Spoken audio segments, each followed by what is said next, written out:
말입니다. 대체 어떤 배포를 가진 인간이길래 5,000대 1의 판에 홀로 뛰어들 수 있었을까요? 대체 어떤 뿌리를 가진 인간이길래 자기 조국의 지도자와 정면으로 맞설 배짱이 있었을까요? 답은 놀랍게도 그가 태어난 자리에 있었습니다. 평범한 아이가 아니었거든요. 태어난 곳부터 좀 남달랐어요. 1880년이었어요. 미국 아칸소주 리틀록. 한 사내 아이가 태어납니다. 그런데 그 아이가 처음 눈을 뜬 곳이요. 병원이 아니었어요. 병영이었습니다. 미군 부대 아니었어요. 말 그대로 아기 침대 옆이 훈련장이었던 겁니다. 자장가 대신 나팔 소리를 들으며 자랐거든요. 혹시 상상이 되십니까? 갓난아기가 매일 아침 군인들의 구령 소리에 눈을 뜨는 장면. 이 아이는 그게 일상이었습니다. 집안은 뼛속까지 군인이었어요. 스코틀랜드에서 건너온 이민자 가문이었습니다. 아버지 이름이 아서 메가더 주니어예요. 그런데 이 아버지가 그냥 군인이 아니었어요. 젊은 시절 남북 전쟁에 참전한 노장군이었거든요. 훗날 중장까지 올라간 인물입니다. 미군 최고 계급 바로 아래까지 갔던 거예요. 여기서 끝이 아닙니다. 이 아버지는 필리핀 총독까지 지냈어요.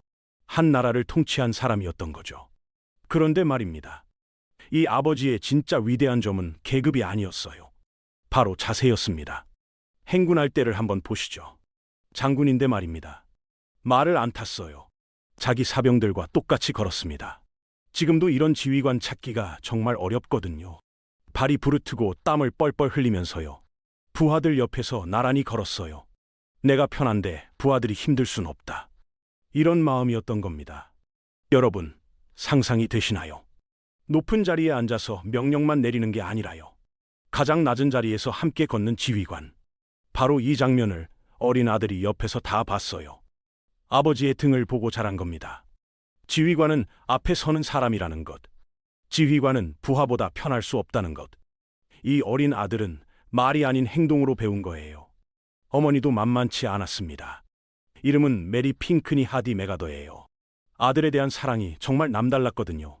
세월이 흘러 이 아들이 큰 결심을 합니다. 웨스트포인트에 도전한 거예요. 미국 육군 사관 학교입니다. 미군 최고의 인재만 뽑는 곳이거든요. 그런데 어머니가 어떻게 하셨는지 아십니까? 학교 근처에 아예 방을 얻으셨어요. 아들이 공부하는 동안 그 옆을 지키신 겁니다. 밥은 뭘 먹었는지, 잠은 잘 잤는지, 몸 상하게 무리하지는 않았는지 매일매일 챙기셨어요. 혹시 이런 어머니 마음 아시겠어요? 옛 시절 우리 어머님들도 다 그러셨잖아요. 자식이 잘 되기를 바라는 마음, 곁에서 뒷바라지하고 싶은 마음. 이 젊은이는 그런 어머니 마음을 헛되이 하지 않았습니다. 성적표가 정말 놀라웠어요. 그냥 잘한 정도가 아니었거든요. 웨스트포인트 역사상 최고 점수였습니다. 100점 만점에 98점대라고 알려져 있어요. 수석 졸업이었습니다. 학교 전체에서 1등이었던 거예요. 여기까지 들으시면 이렇게 생각하실 겁니다. 아, 이 사람은 그냥 공부만 잘하는 모범생이었구나. 그런데요, 진짜 이야기는 지금부터 시작됩니다. 이 학교에 오래된 나쁜 풍습이 하나 있었어요. 선배가 후배를 심하게 괴롭히는 겁니다. 말이 좋아 훈련이지 도가 지나쳤어요. 이게 결국 큰 사건으로 터졌습니다. 미국 의회가 직접 나섰거든요. 청문회가 열립니다. 바로 이 자리에서 이 젊은이가 큰 결단을 내려요. 가해자가 누구인지 그는 알고 있었습니다. 같은 학교 선배들이었어요. 얼굴을 매일 보는 사이였거든요. 침묵할 수도 있었습니다. 그게 훨씬 편한 길이었어요. 동료를 감싸는 게 남자다운 일이라는 분위기도 있었고요. 그런데 그러지 않았습니다. 양심을 따랐어요. 가해자들의 이름을 있는 그대로 밝힌 겁니다. 여러분, 동료를 고발한다는 게 쉬운 일이었을까요? 그 젊은이의 마음이 어땠을지 한번 떠올려 보시죠. 밤잠을 이루지 못하는 날도 많았을 겁니다. 옳은 길과 편한 길. 그 갈림길에서 그는 옳은 길을 골랐어요. 원칙이라는 두 글자가 얼마나 무거운 것인지. 이 청년은 젊은 나이에 이미 알고 있었던 겁니다. 그리고 이 원칙 하나가요. 훗날 그의 인생 전체를 관통하는 기둥이 됩니다. 그리고 훗날 이 학교에서 백악관에 앉게 되는 인물이 나옵니다. 그 유명한 아이젠하워 장군이에요. 아이젠하워도 바로 이 학교의 후배였습니다. 그러니까 이 젊은이는요, 훗날 미국을 이끌 최고의 인물들이 나온 그 학교에서 단연 최고의 자리에 올라 있었던 겁니다. 하지만 여기까지는 시작에 불과했어요.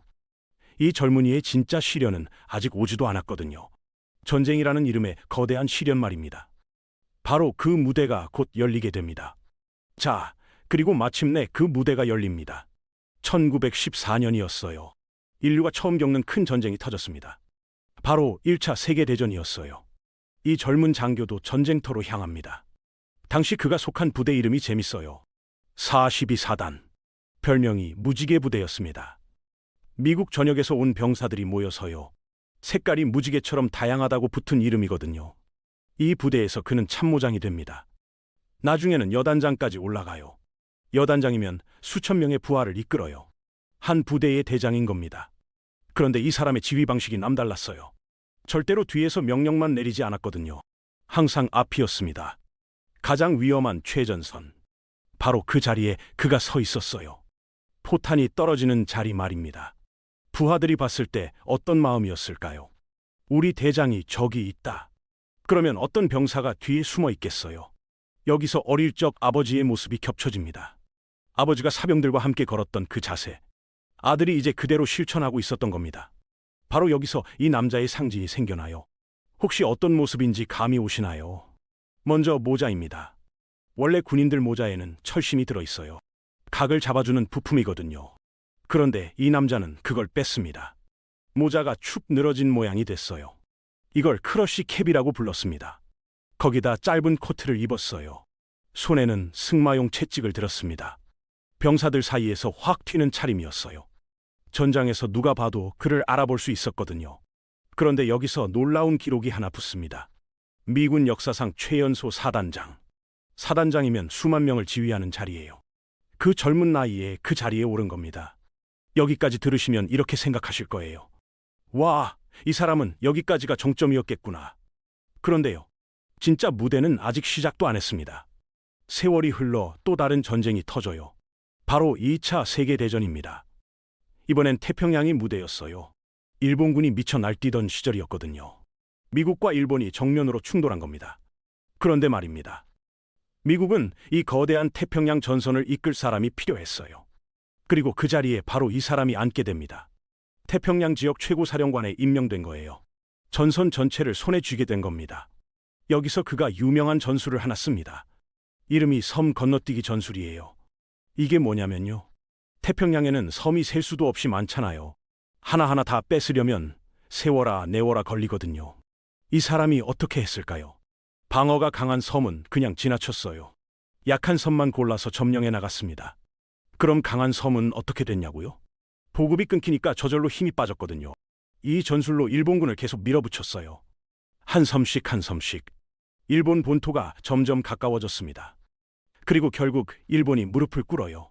전쟁이 끝난 겁니다. 여러분, 이 상황이 얼마나 대단한 건지 아세요? 세계 최강 자리를 놓고 벌인 전쟁이었어요. 그 태평양 전선을 이끈 사령관이 바로 이 사람이었던 겁니다.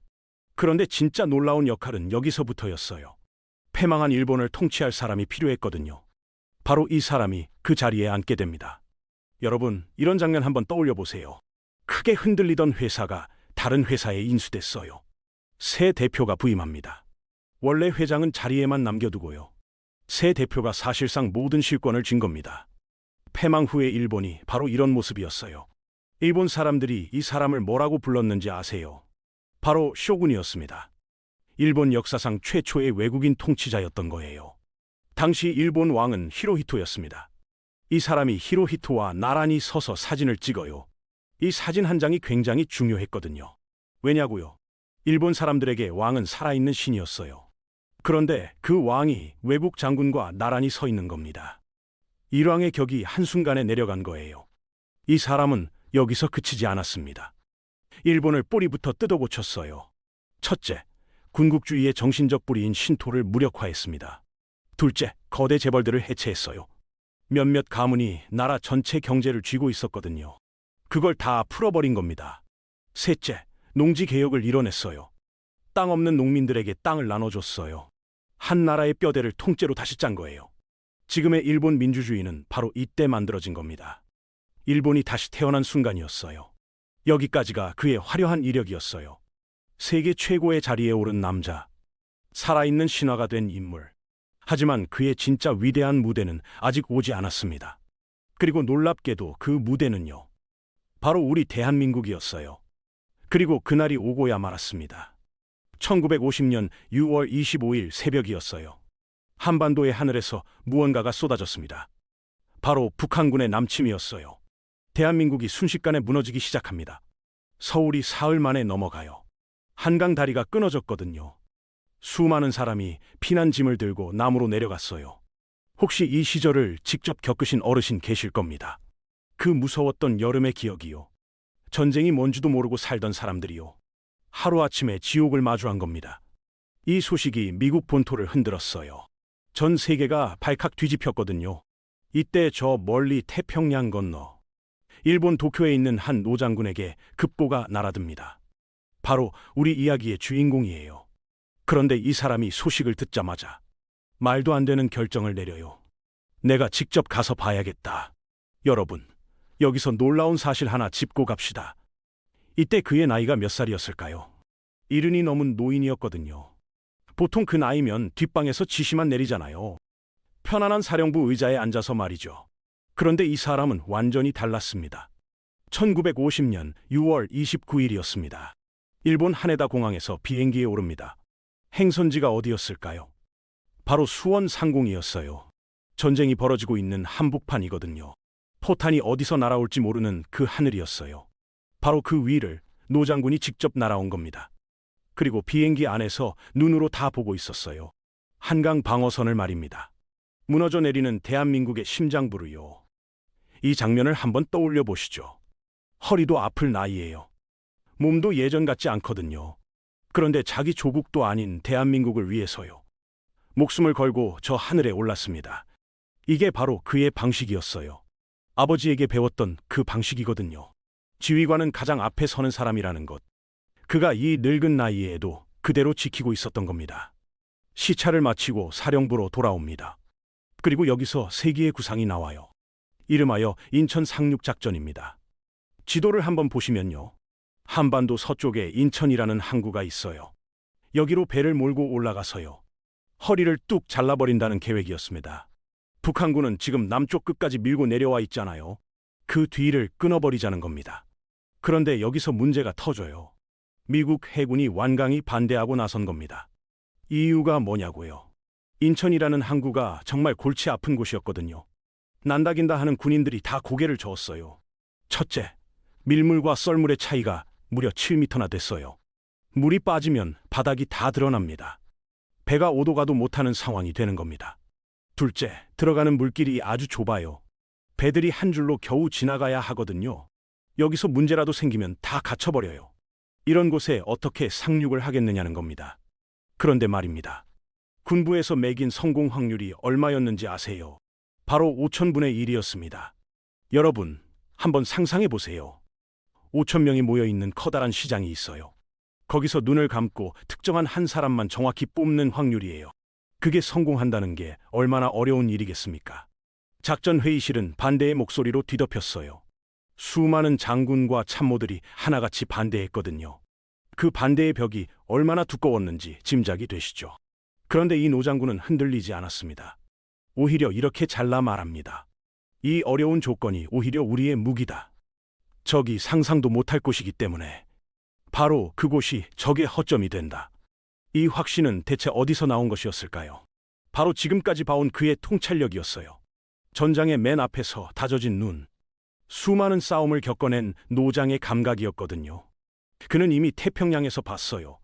가장 어려운 곳을 뚫었을 때 어떤 일이 벌어지는지요. 그리고 바로 이 자리에서 이승만 대통령이 등장합니다. 이승만 대통령은 이 노장군을 어떻게 봤을까요? 전적으로 믿었어요. 두 사람은 한 가지 생각을 공유하고 있었거든요. 자유는 결코 공짜로 얻어지지 않는다. 지키지 못하면 순식간에 사라진다. 그 뜨거운 뜻이 두 사람 사이에서 그대로 통했던 겁니다. 한 사람은 대한민국의 초대 대통령이에요. 또 한 사람은 세계가 우러러본 노장군이었어요. 두 사람의 손이 하나가 된 순간이었습니다. 이 자리가 얼마나 특별했는지 아세요? 훗날 우리가 아는 한미동맹의 뿌리가 바로 이때 이 자리에서 심어진 겁니다. 하지만 아직 그 누구도 몰랐습니다. 이 5천분의 1의 도박이 어떻게 흘러갈지, 미친 노장군인지 위대한 승부사인지, 이제 그 운명의 날이 성큼 다가옵니다. 1950년 9월 15일 새벽이었습니다. 인천 앞바다는 어두컴컴했어요. 바닷물이 조용히 흐르고 있었거든요. 그런데 그 바닷물 위로 뭔가가 움직이고 있었습니다. 무언가 어마어마한 것들이었어요. 바로 함선들이었습니다. 미국을 비롯한 연합군의 배들이었어요. 몇 척이었는지 아세요? 무려 260척이 넘었습니다. 그 위에 병력이 얼마나 타고 있었을까요? 7만 5천 명이었어요. 한번 상상이 가십니까? 축구장을 가득 채우는 관중이 몇만 명이잖아요. 그것보다도 훨씬 많은 병사가요. 한밤중에 조용히 인천 앞바다로 몰려오고 있었던 겁니다. 이 어마어마한 작전에는 이름이 붙어 있었어요. 작전명 크로마이트. 바로 그 메가더 장군이 밀어붙인 작전이거든요. 그런데 여기서 진짜 심장 떨리는 순간이 옵니다. 물때라는 걸 아시죠? 인천에서 배가 다닐 수 있는 시간이 정해져 있었거든요. 그 시간 안에 못 들어가면요, 배가 갯벌에 그대로 걸려버리는 겁니다. 말 그대로 시간과의 싸움이었어요. 그 짧은 몇 시간 사이에 7만 5천 명이 다 상륙을 해야 하는 상황이었습니다. 메가더 장군의 마음이 얼마나 조마조마했을까요? 전 세계가 반대한 작전이었어요. 성공 확률은 5천분의 1이라고 못 박혔던 작전이거든요. 만약 실패하면 어떻게 되는 걸까요? 그의 화려한 이력은 하루아침에 끝나는 겁니다. 세계 최고 장군이라는 이름도 무너지는 거예요. 수많은 부하들의 목숨도 걸려 있었어요. 이승만 대통령의 그 뜨거운 신뢰도 무너지는 순간이었습니다. 이 모든 것이 이 하루 몇 시간에 걸려 있었던 겁니다. 그리고 마침내 상륙이 시작됩니다. 병사들이 배에서 뛰어내렸어요. 인천 해안으로 밀고 올라갔거든요. 그런데요, 여기서 예상 못한 일이 벌어져요. 북한군이 정말 방심하고 있었던 겁니다. 메가더 장군의 예측이 그대로 맞아떨어진 거예요. 너무 불가능해 보이는 곳이라 방어를 안 했던 거거든요. 상륙작전이 성공합니다. 여러분, 이 순간을 한번 떠올려 보세요. 5천분의 1이 뒤집힌 겁니다. 전 세계 군인들이 다 반대했던 그 작전이요, 메가더 장군 한 사람이 옳았던 거예요. 메가더 장군은 배 위에서 상륙 광경을 지켜보고 있었어요. 그 늙은 얼굴에 짧은 미소가 스쳐 지나갔거든요. 70이 넘은 노인이 인생을 걸었던 그 도박. 그 도박이 이제 승리로 바뀌는 순간이었습니다. 그리고 이때부터 전쟁의 판이 완전히 뒤집힙니다. 남쪽 끝까지 밀고 내려와 있던 북한군이요, 갑자기 자기들 뒤에서 총이 겨눠지고 있는 겁니다. 이래서 메가더 장군이 인천을 노린 거였어요. 한반도의 허리를 잘라버린 거거든요. 북한군의 보급이 뚝 끊어졌습니다. 남쪽 낙동강 근처에 몰려있던 아군이 반격에 나섰어요. 두 방향에서 밀어붙이니 북한군이 사방으로 흩어지기 시작합니다. 그리고 메가더 장군이 목표로 삼은 곳이 있었어요. 바로 서울이었습니다. 우리 수도를 되찾아야 했거든요. 이승만 대통령의 그 뜨거운 뜻이 있었잖아요. 자유의 심장을 지켜야 한다는 그 마음이요. 메가더 장군은 그 마음을 잘 알고 있었습니다. 그리고 마침내 서울이 다시 우리 손으로 돌아옵니다. 여러분, 이 장면을 한번 그려보세요. 며칠 전만 해도 북한군의 깃발이 걸려있던 그 자리예요. 다시 태극기가 오른 겁니다. 숨어있던 시민들이 하나둘 나와서 그 깃발을 올려다 봤어요. 눈물을 흘리는 어른들, 영문도 모르고 손뼉 치는 아이들. 그런 장면이 서울 곳곳에서 벌어졌던 겁니다. 인천 상륙작전 성공, 그리고 대한민국 수도 서울 탈환. 이 두 가지가 채 몇 주 만에 이뤄진 겁니다. 전 세계가 놀랐어요. 말도 안 되는 일이 실제로 벌어진 거예요. 메가더 장군은 이 순간 세계의 전설이 됩니다. 한국을 벼랑 끝에서 건져낸 영웅. 바로 그 이름이 대한민국 국민들 마음에 깊이 새겨진 겁니다. 한 마음이 통한 두 사람. 한 사람은 대한민국의 대통령. 또 한 사람은 세계 최고의 장군 메가더. 이 두 사람의 뜻이 기적을 만들어낸 순간이었어요. 전쟁이 끝났다고 다들 믿기 시작했습니다. 이제 곧 압록강까지 밀고 올라가면 상황이 정리될 거라고요. 혹시 이 시절을 기억하시는 어르신들 계실 겁니다. 거리마다 태극기가 다시 걸린 그 감격의 순간이요. 그런데 말입니다. 이야기가 여기서 끝났으면 얼마나 좋았을까요? 정말로 여기서 마무리됐다면요. 메가더 장군은 완벽한 승리로 자기 인생의 마지막 장을 닫았을 겁니다. 그런데 세상은 그렇게 호락호락하지 않았어요. 바로 이때 아무도 예상 못한 일이 벌어집니다. 저 압록강 너머에서요. 거대한 그림자 하나가 스멀스멀 움직이기 시작한 겁니다. 그리고 그 그림자는요. 우리가 생각하는 것보다 훨씬 더 컸어요. 그것은 사람의 물결이었습니다. 끝이 보이지 않는 대군이었어요. 바로 중공군이었습니다. 당시 중국이 어떤 나라였는지 아세요? 공산주의 국가였어요. 그리고 이 중국이 북한을 도우려고 압록강을 넘어온 겁니다. 몇만 명이 넘어왔을까요? 무려 수십만 명이었어요. 정말 어마어마한 규모였거든요. 여러분, 이 상황이 얼마나 무서운지 상상이 가시나요? 인천 상륙작전으로 다 잡은 줄 알았던 승리였어요. 이제 통일이 눈앞이라고 다들 믿고 있었습니다. 그런데 갑자기 인구 몇 억의 나라가 참전한 겁니다. 전선에 있던 아군들이 얼마나 당황했겠어요. 산이 사람으로 가득 차 있는 광경이었거든요. 들이 사람으로 뒤덮여 있었어요. 말 그대로 사방에서 몰려온 겁니다. 전세가 다시 뒤집힙니다. 몇 주 전만 해도 우리가 밀어붙이던 판이었어요. 그런데 이제는 반대로 우리가 밀리기 시작한 겁니다. 이 전쟁은 완전히 다른 성격으로 바뀝니다. 북한 하나와 싸우는 게 아니었어요. 거대한 공산 진영 전체와 싸우게 된 겁니다. 메가더 장군은 이 상황을 어떻게 봤을까요? 바로 여기서 그의 놀라운 통찰이 나옵니다. 메가더 장군은 이렇게 판단했어요. 이것은 단순히 북한과의 전쟁이 아니다. 바로 공산주의라는 거대한 세력과의 싸움이다. 여기서 한 가지 짚고 갈 부분이 있어요. 지금 우리가 이걸 이해하기 어려울 수 있어요. 그런데 이 시절에는요, 공산주의가 전 세계에 퍼져나가고 있었거든요. 러시아, 중국, 동유럽, 북한, 멀리 베트남까지 그 흐름이 밀려오고 있었습니다. 한 나라 한 나라 무너져 나가고 있었어요. 마치 도미노가 하나씩 쓰러지는 그런 모습이었거든요. 이걸 여기서 끊지 못하면요, 앞으로 어디까지 번질지 아무도 몰랐던 시대였어요. 바로 메가더 장군은 이 진짜 그림자를 봤던 겁니다. 이건 그냥 아무나 볼 수 있는 눈이 아니에요. 수십 년 동안 전장에서 다져진 통찰이었거든요. 일본을 통치하면서 아시아 전체 정세를 송금보듯 아는 사람. 바로 그런 사람이었기에 볼 수 있었던 진실이었습니다. 그래서 그가 내린 결론이 뭐였을까요? 이 전쟁을 여기서 끝내야 한다. 공산주의의 뿌리를 지금 잘라내야 한다. 그렇지 않으면 훗날 더 큰 재앙이 온다. 이 신념 하나로 그는 강경한 주장을 하기 시작합니다. 첫 번째 주장이 뭐였는지 아세요? 바로 만주 폭격이었어요. 중공군이 어디서 몰려오고 있었을까요? 바로 만주였습니다. 만주는 중국 동북쪽에 있는 넓은 땅이거든요. 여기에 중공군의 근거지와 보급소가 있었어요. 이곳을 무력화시키지 않으면 밑빠진 독에 물 붓기라는 겁니다. 계속 새 병력이 몰려올 거니까요. 그러니 근원부터 잘라야 한다는 것이 그의 주장이었습니다. 두 번째 주장은 더 놀라워요. 대만 국군을 참전시키자는 거였거든요. 이 시절 중국 본토는 공산 정권이 차지하고 있었지만 대만에는 자유진영의 정부가 있었어요. 바로 장제스라는 지도자가 이끄는 정부였습니다. 이 정부의 군대를 이 싸움에 투입하자는 겁니다. 여러분, 이 주장이 얼마나 대담한지 느껴지시죠? 말 그대로 판을 확 키우는 이야기입니다. 자칫하면 미국과 중국이 정면으로 붙는 상황이었거든요. 세 번째 주장은 더욱더 놀라웠어요. 필요하다면 핵무기 사용도 검토해야 한다. 이렇게까지 강경하게 나갔던 겁니다. 이 전쟁을 끝낼 수만 있다면 어떤 카드라도 다 검토해야 한다는 것이었어요. 왜 이렇게까지 밀어붙였을까요? 바로 공산주의의 실체를 정확히 봤기 때문이에요. 이걸 지금 못 끊으면 절대 못 끊는다. 지금 이 기회를 놓치면요, 아시아 전체가 공산주의로 넘어갈 수 있다.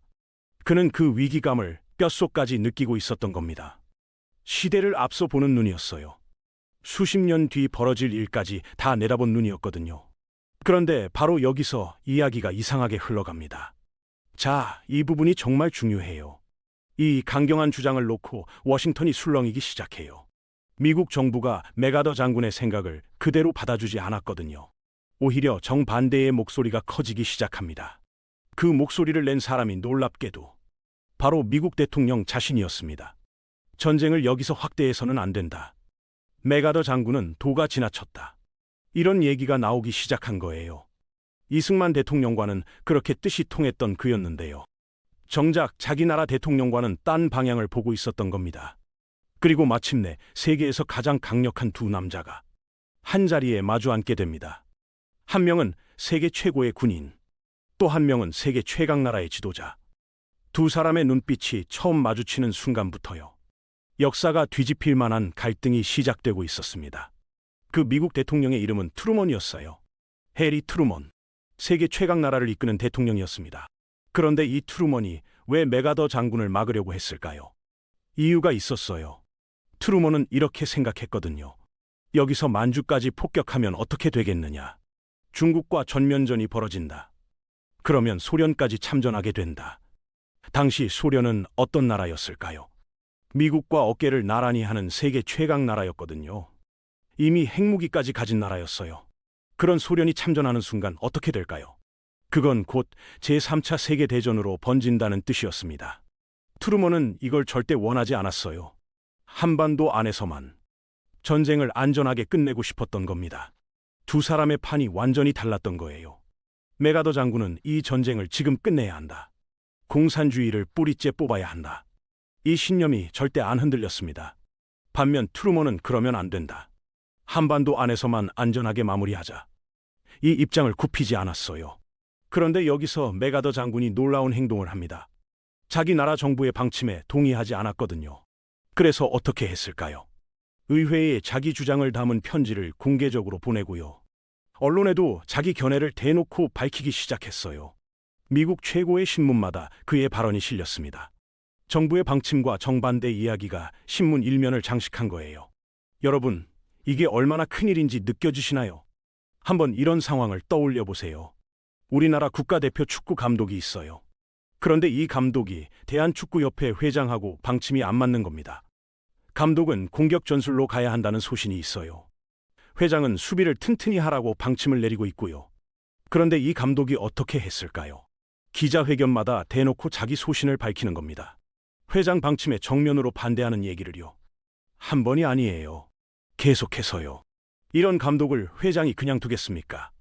지금 트루먼과 맥아더 사이가 바로 그런 상황이었어요. 그리고 결정적인 사건이 벌어집니다. 1950년 가을이었어요.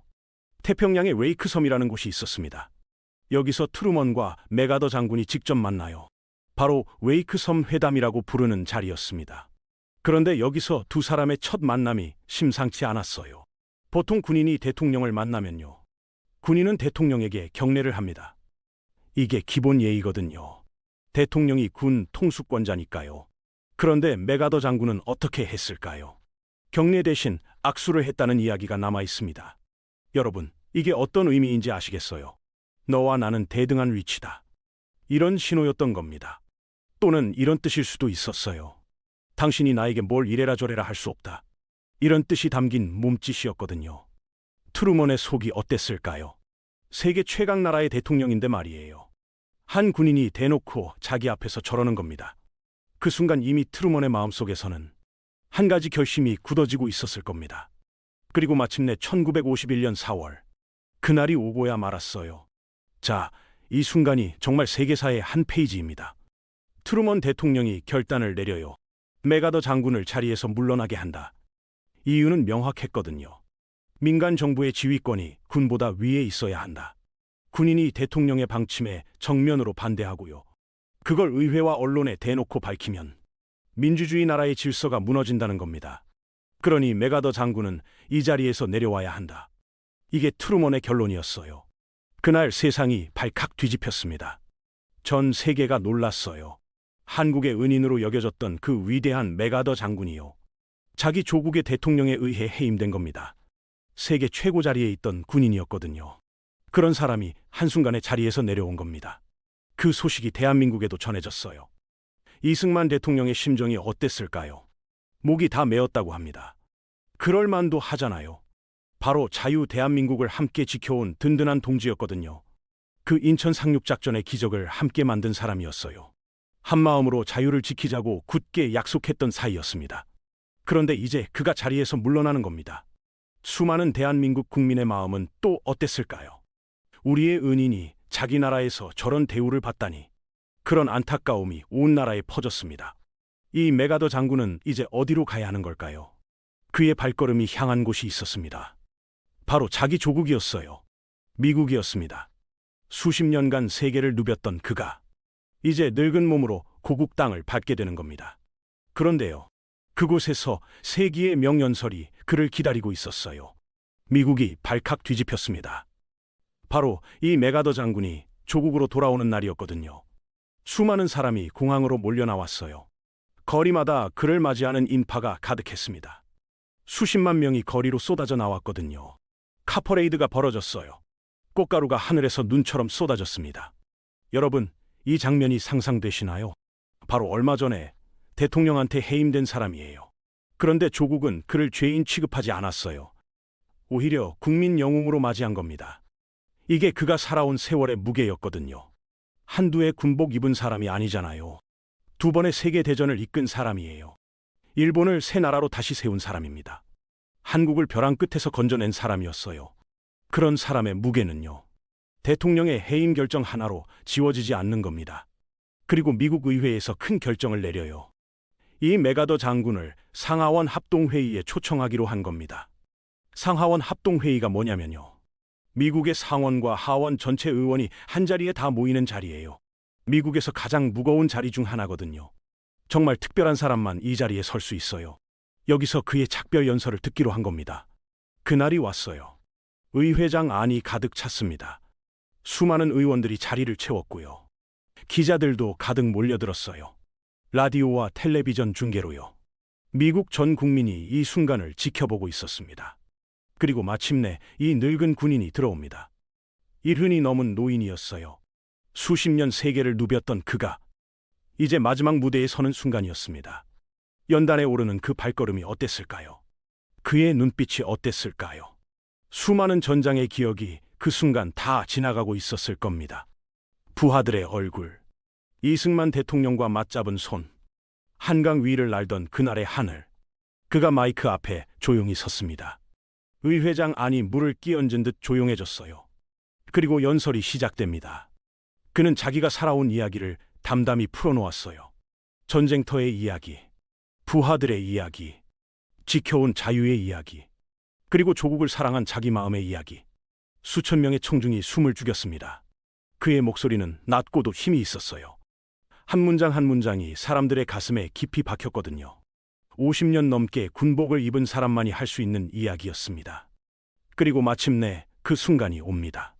연설의 끝자락이었어요. 그는 옛 군인들 사이에서 불리던 노래를 인용합니다. 미국의 군인들이 옛날부터 불러온 노랫말이었거든요. 노병은 죽지 않는다. 다만 사라질 뿐이다. 이 한마디가 의회장 안에 울려 퍼졌어요.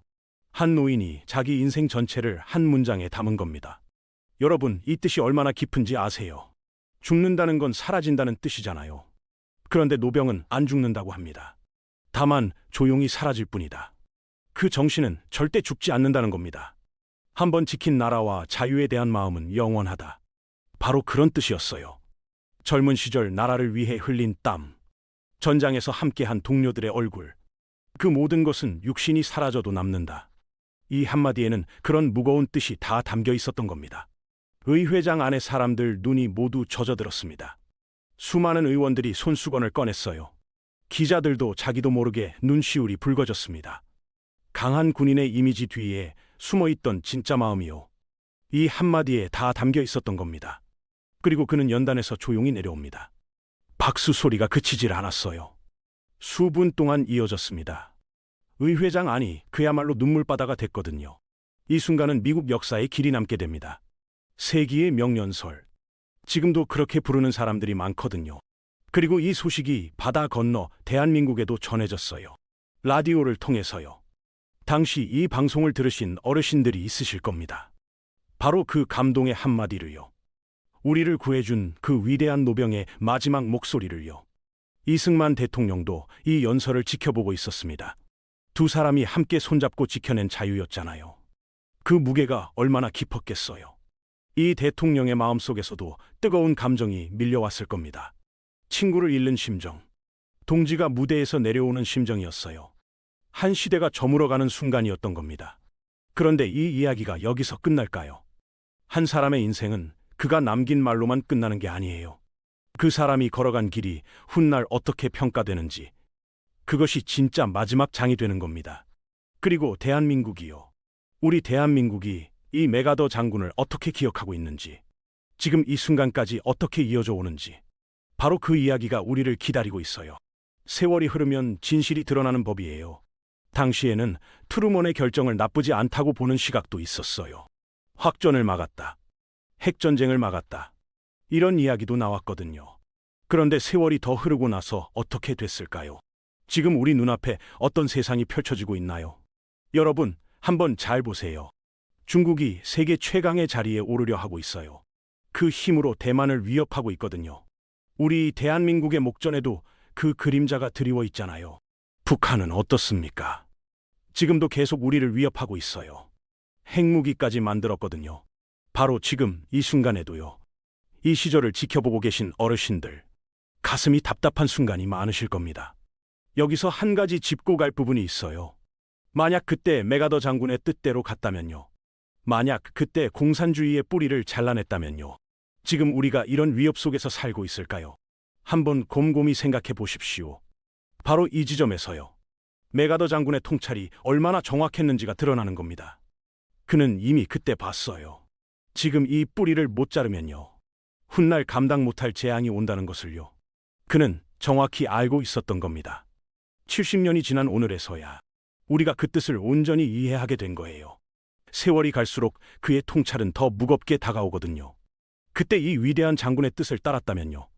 지금 우리가 훨씬 안전한 세상에서 살고 있을지 모릅니다. 역사에는 만약이라는 게 없다고 하잖아요. 그런데 세월이 흐를수록 이 만약을 계속 되뇌게 되는 겁니다. 그것이 바로 이 위대한 장군의 통찰이 얼마나 무거웠는지를 보여줘요. 그가 남긴 유산은 그래서 더욱 위대한 겁니다. 자, 여기서 우리 대한민국의 이야기를 해야겠어요. 우리에게 이 메가더 장군은 어떤 사람일까요? 우리에게 그는 은인입니다. 기적의 승부사, 자유주의 진영을 지키기 위해 끝까지 싸운 위대한 노병. 바로 그렇게 우리 마음속에 남아있는 겁니다. 여러분, 한번 생각해 보세요. 만약 그가 없었다면요. 인천 상륙 작전이 없었다면요. 대한민국이 어떻게 됐을까요? 한번 상상해 보시면 아찔한 일이잖아요. 우리 부모님 세대가 겪었던 그 전쟁, 그 위기의 순간에 한 사람의 결단이 나라를 살렸어요. 이걸 어떻게 잊을 수 있을까요? 우리가 지금 이 자유를 누리고 있는 뿌리예요. 바로 이 위대한 장군의 결단이 놓여 있는 겁니다. 이런 장면을 한번 떠올려 보세요. 집안 어른이 옛날에 감나무 한 그루를 심으셨어요. 그때는 그저 작은 묘목이었거든요. 땅에 겨우 뿌리를 내린 작은 나무 하나였어요. 그런데 세월이 흐르고 흘러서요. 그 나무가 아주 크고 든든한 나무로 자랐어요. 지금 손주들이 그 나무 아래서 시원한 그늘을 누립니다. 가을에는 그 감을 따서 온 가족이 나눠 먹고요. 정작 그 나무를 심어놓은 그 어른은 이제 안 계세요. 그런데 그 어른이 심어놓은 나무는요. 여전히 그 자리에서 우리를 지켜주고 있는 거거든요. 지금 우리가 누리는 이 자유가요. 바로 그런 나무 같은 겁니다. 메가더 장군, 그리고 이승만 대통령. 두 분이 함께 심어놓은 나무거든요. 그때 심을 때는 얼마나 힘드셨을까요? 수많은 반대가 있었잖아요. 포탄이 날아오는 하늘도 있었어요. 미쳤다는 말까지 들었거든요. 그 무거운 순간들을 견뎌내며 심어놓은 뿌리입니다. 혹시 지금 이 방송을 자유롭게 듣고 계시나요? 그렇다면 잠시 이렇게 생각해 보시죠. 이 자유가 그냥 하늘에서 뚝 떨어진 게 아니에요. 누군가 목숨을 걸고 지켜낸 결과입니다. 우리가 지금 손주들과 이야기 나눌 수 있는 자유, 한 잔의 따뜻한 차를 마실 수 있는 오늘 아침. 이 모든 것이 그때 그 결단 위에 서 있는 겁니다. 세계 최고의 자리에 올랐던 그 한 남자. 그의 마음속에는 항상 대한민국이 있었을 겁니다. 자기가 목숨 걸고 지켜낸 나라. 바다 건너 그 작은 대한민국을요. 수많은 어르신들이 여전히 그를 기억하고 계실 겁니다. 특히 그 시절을 겪으신 분들 마음속에는요. 이 이름 하나가 남다른 무게로 남아있거든요. 세월이 아무리 흘러도요. 그 이름은 우리 마음속에 계속 남아있어요. 노병은 죽지 않는다. 다만 사라질 뿐이다. 그가 남긴 이 한마디처럼요. 육신은 우리 곁을 떠났지만요. 그 정신은 지금 이 순간에도 살아있는 겁니다. 바로 이 대한민국의 하늘 아래서요. 우리가 함께 지켜온 이 자유 속에서요. 거리마다 걸린 태극기 안에서요. 한 위대한 노병이 남긴 그 발자국은 오늘도 우리 앞에 놓여 있습니다. 그 발자국을 따라가는 것은 이제 우리의 몫이거든요. 그가 심어놓은 그 뿌리 위에서요. 우리는 오늘도 살아가고 있는 겁니다. 여러분, 오늘 우리는 한 남자의 인생을 처음부터 끝까지 따라 걸어왔습니다. 병영에서 태어나 세계를 누볐던 남자였어요. 파이프 담배 하나를 물고 두 번의 큰 전쟁을 이끈 사람이었거든요. 무너지던 한반도를 벼랑 끝에서 건져내고요. 조국의 대통령과 정면으로 부딪히며 조용히 군복을 벗은 사람이었습니다. 생각해 보세요. 한 사람의 인생 안에서 이 모든 일이 다 벌어졌다는 사실을요. 솔직히 믿기지 않는 이야기 아닙니까? 70년이 지난 지금까지도요. 그의 이름이 우리 마음속에